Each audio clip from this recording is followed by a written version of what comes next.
So My Hero Academia Season 6 has arrived. The thing that surprised me is that usually, I think for at least the past 3 seasons, the first episode of any My Hero season is kind of like a recap of like the previous content, so you can easily skip it unless you want to watch it for, well, obviously the refresher if it's been a hot minute for you before watching the last content. But this first episode, it's mostly new content. Yeah, there's a couple minutes at the beginning before the new opening kicks in that recaps the kind of end of last season, but nothing to the same degree of damn near a full episode of mostly rehashing old content. And immediately, that got me excited, because usually I just kind of skip the first episode because there's not much to really care about. And if there is a couple of minutes worth of new content, you can easily skim to that and move on with your day. But for building up to this arc, which is so, I think, needed to be landed correctly. You know, there's so much hype behind it. There was criticism, there was hate, there was all these different mixed emotions about the prior season, and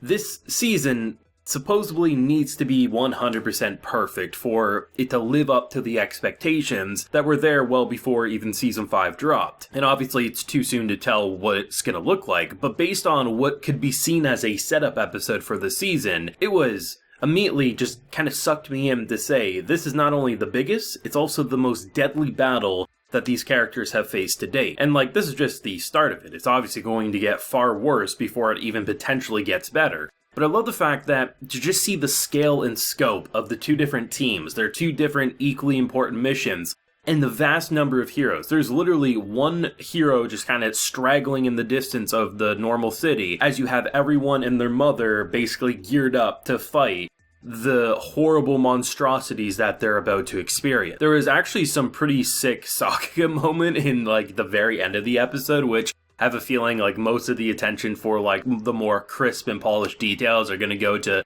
this girl just like bouncing around almost like a saw blade, just gnawing Namus and just everything like that. Seeing the real Dr. Eggman over here, which I thought was insane when they initially like stripped the fake of essentially its age. I was like, holy shit, the thing looks like the monks who basically dehydrate themselves when they're about to die. I'm not going to show a picture of that. If you don't know what I'm talking about, you can Google that. Just know it's pretty graphic. It's pretty gross in my opinion, but it's a thing that basically looks like what he looked like. Just pretty much just bone with a little bit of skin wrapped around. There was some details in this episode that got me excited because you gotta look at it from some of these characters' points of view, especially someone like Eraserhead, man. There's some rage there. There's some pure anger and resentment there, and to see them just charge in a plan that looks like it's going quite smooth, and then just to see how quickly it all kind of gets turned on its head. My favorite part of this episode is actually making it seem like, oh, they got the jump at the very least on the Doctor, right? So at the very least, one thing's gonna be good before obviously everything's gonna hit the fan, and this season's gonna be explosive, chaotic fun. And very quickly, they show you, oh, it's a fake, so then therefore, all this victory kind of hurrah, it was all for nothing. They didn't get shit done, right? So very quickly, it makes you feel like, oh yeah, they did something, and then they lost it. But then the end of the episode comes in,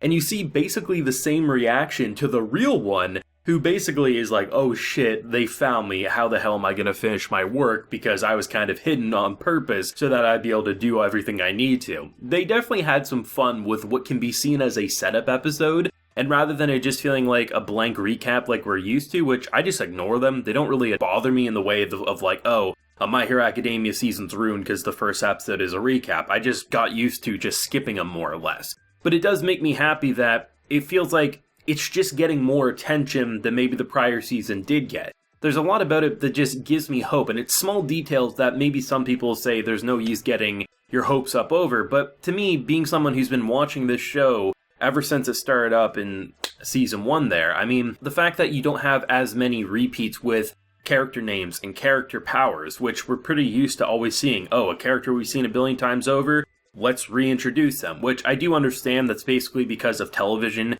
because they constantly have like new television slots that they air in, so basically what ends up happening is because they need to make it as newcomer friendly as possible, because that's what the TV stations want. When you actually get the Blu-ray release, those extra here's character name, character slates, they basically get removed. So it's not like the worst detail ever, but if you look at how this episode handled it, like there was very little recap, there was very little refresh, and instead it just wanted to show you that this is the calm before the storm. And you can look at the Hawk stuff as an example. Like, this man is blending in perfectly. He's making him seem like he is the absolute biggest betrayer to the Hero Society, and we know as the viewer what his real plan is. And it's interesting to see how they're laying those breadcrumbs, and you knew damn well by the end of this episode there'd be some start of a battle, whether that's a floor erupting with these beasts to someone immediately launching a punch at someone. But you knew that it was important to get that refresher in the way that they did without it being complete recap, while also just showing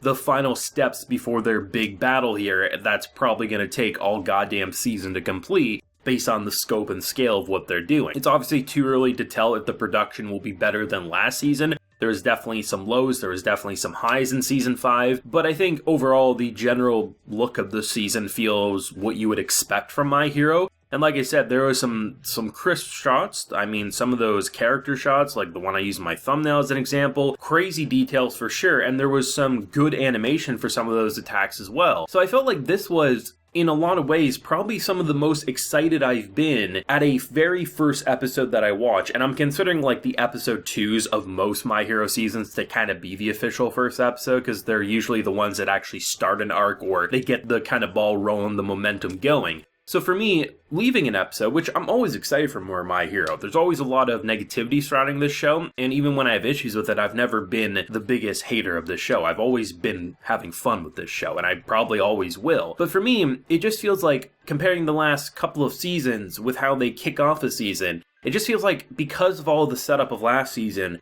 we're already in the thick of it, which you can't usually say in a My Hero season, because usually the big battles aren't as explosive, world-shattering as this, but the Hero Society has one shot to prevent basically total collapse and a lawless society, and that's pretty damn exciting if we're a fan of the show for as long as I have been. Hell, when My Hero was first starting up, I used to read the manga weekly for like the first 20 chapters or so, and then I transitioned to the anime, right? So I'm glad to see where they have gone so far. I think the new opening is a banger. I love the stylization of it. It kind of has like a motion comic feel at times, and just the way they made it feel so brutal, but a slight glimmer of hope, but really it just feels like the villains are already dominating the opening. Very good stuff. The ending good as well, but I think I'd put my favorite on the actual opening itself. I think the one thing I'm most excited about with this season is just seeing hopefully characters we haven't really seen fight go up against some of these crazy threats and actually get some time to flex their muscles, because obviously we know we're going to see some of our key fighters, whether it's Deku, whether it's Bakugo, right? Of course we know they're going to have some cool moments throughout this arc, but I'm excited to see what they're going to do. I mean, just look at the end of the episode, like that's probably going to be one of the most anticipated fights for me, probably this season, for like the first couple of weeks of show starting, and I'm glad that it's already there in its first episode to get me excited for that. So I think with the vast number of characters we have, the fact that characters you wouldn't normally expect to fight in the front line, but they have such a wide area of an attack, the fact that they are in the front lines, I think there's a lot of possibilities for some cool action, and this season has me excited for that for sure. Good for his episode for sure. Excited to see where the season's gonna go. I've heard a lot of exciting things, and hopefully it'll live up to expectations. But thoughts, feelings, theories, if you got any, of course, if you don't know the source material, do let me know down below. Leave a like if you enjoyed, and subscribe if you're new around here. So until next time, everyone, please take care and have a good one.